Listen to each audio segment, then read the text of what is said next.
What's up, everyone? It's Lee here, the bartending, photo boothing, rental guy, and today we're going to talk about how much to charge for rentals. Let's get into it.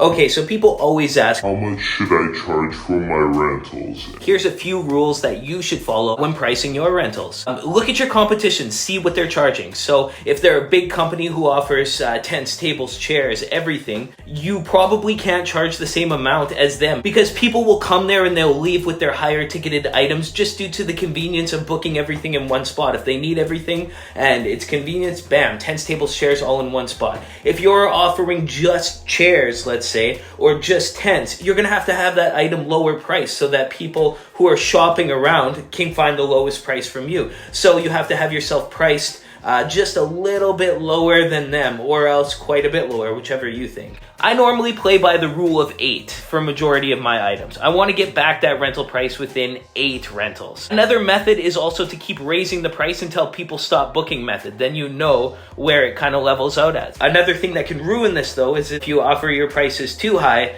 a competitor can come in and just swipe from under you and offer those lower prices. So you don't want to charge too much, but you don't want to charge too little. Kind of a happy medium where the competition won't come in and start balling you and lower the whole industry price. There's really no definite amount set on everything. I mean, I know that I'm in Saskatchewan and my buddy Les is in Alberta, one province away, and the fan back chairs in my province are ridiculously priced. They're just like priced so much more for the value than they are, and whereas you go one province over and they're priced way lower. So, you just have to look at your competitors in that regard and think, okay, what makes sense. You have to be careful on pricing things too low anyways, especially if you're a company starting out. Yeah, you want to price things lower than your competition so that you get those bookings quick, or if you need that money before the season to buy those items, yes, you have to price it lower. But I mean, the bigger companies think of it this way, that, if you're a smaller company, you don't have the inventory.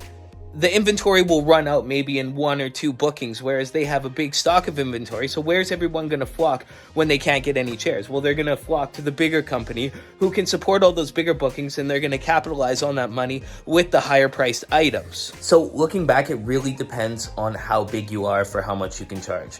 However, I caution you not to charge too low because you don't want to leave money on the table. Everyone does this, or from their experience, when you start out, you want to give low prices to get those bookings, but remember, you have to jack them up at some point, and you don't want to devalue the industry that you're getting into, because once you get big enough that you're the same size as your competitors, well, it sucks when the Shivari chairs are only worth $6 when if you were playing fair, you can all be getting 10 by that point.